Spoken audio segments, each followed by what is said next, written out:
Peter. Morning, Swanee. How are you? Very well, thanks, mate. Good Welcome to see to you. Glenmore. Thank you. Okay, great. Come in. So this is the start. This is where it all begins. This is where it all begins, Swanee.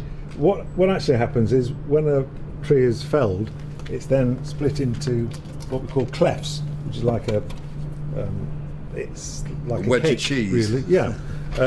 But obviously we only need that centre bit there to make into the bat, and then they cut from that into what we call a blade.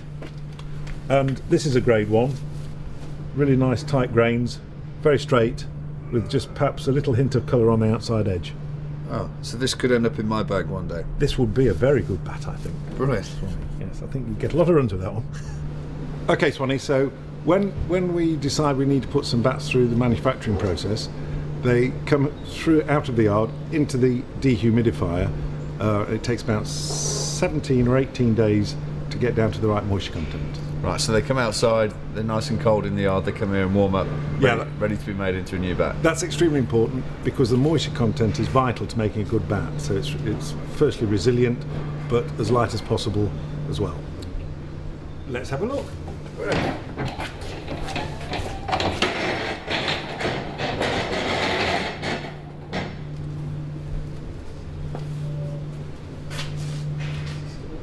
Okay, so we're in the kiln now. How many bats have you got? It seems like there's thousands. Well, this holds 3,500 blades. In each go. And how long will they be in this kiln for? 18 to 21 days, depending on the moisture content level when they first come in. Right. So Peter, I've noticed these yellow wires sticking out of one of these clefts. What are they for?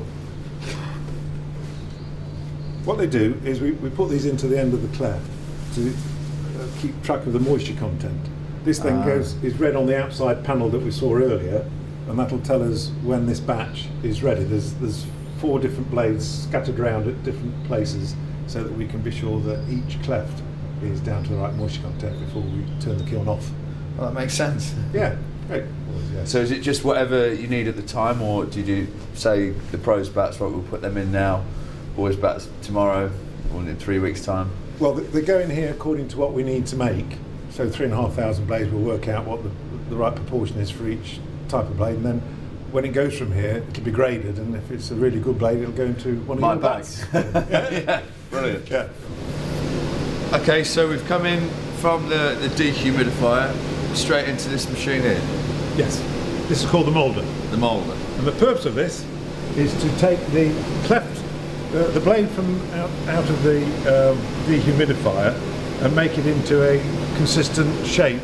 So when it goes to machining, it starts at exactly the right place and gives the right shape. Right. So that's the initial blade, and as you can see, when it's been through the dehumidifier, it's quite rough, and you can't see the grain that well. So when it's been through here, it's much more consistent in shape because some of the blades are not quite uniform. This makes them uniform, and as you can see the grains are much easier on the colour. Starts to look a lot more like an actual cricket bat now. Yeah. Yeah. Okay, very nice. So we've left the moulding room and now we've entered the Grading room. grading room. Yeah, each batch of wood comes through into here, and the bat maker looks at each individual piece to determine how good he thinks that piece of wood is. Let's take this one for an example. You can see Looks very good to me. well, it's a pretty exceptional piece of wood actually. It must be 15 grains on there across the face, all evenly spaced, so that'll play particularly well. What the grader will also do is just determine which end the handle should be. Okay. Obviously the handle end doesn't hit the ball very much, or at least it shouldn't do. So the important bit is to get the best bit of the wood in the driving area. As you can see here, I don't know whether you can just see that Scoops off. it's slightly bent at the top here, so the handle will go that end, so down at the bottom it's dead straight. And how far off the finished size and shape and article is this cleft now? Well, that feels a pretty reasonably light piece of wood. Yeah. I guess that's about somewhere 3.5 to 4 pounds in weight. It'll lose half that weight in the wood by the time it's shaped. Let's just double check it on the scales.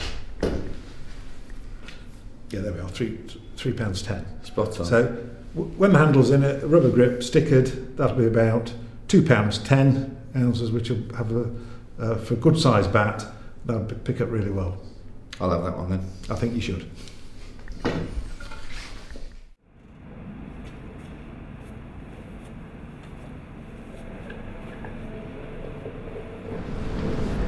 Okay, Swanee, so once we've graded the clefts, it comes into here.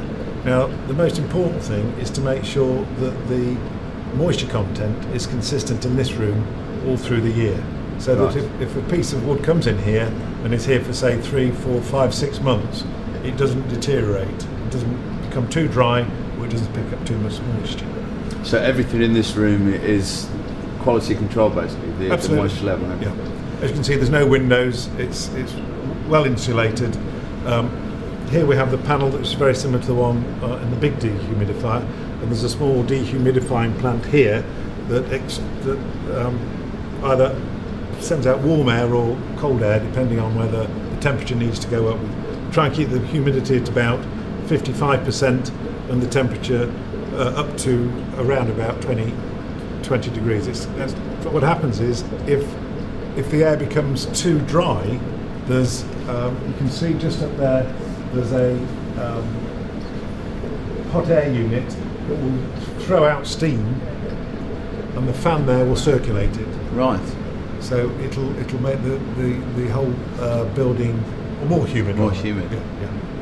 It's one of the other major part of the bat, of course, is the handle, and it's just as important that we keep the moisture content of the handle stable as it is the blade. Yeah.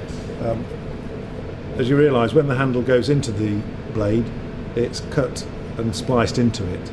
Right. Now, if this, say, was 20% moisture content and the blade is between 8 and 10 where it should be, then this will shrink in time and cause problems on the glue bond. Okay. So it's just as important that this is at between 8 and 10% as the blade. And it's made out of the same kind of wood? No, this is made out of cane. It's spliced with 3 rubber strips to take absorption of shock. Cane is a very good medium for making a handle because it'll stretch in 2 directionally. I'm sure you've seen shots of yourself on Sky where the sort of wobbles, doesn't it? Yeah. And there's a lot of movement at the splice area, so it's very, very important that in the manufacturing process that is very carefully taken care of.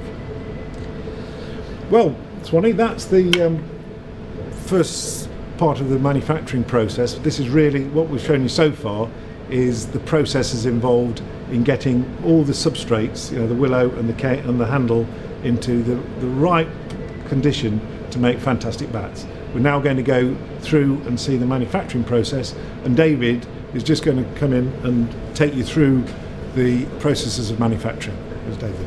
Hey, David.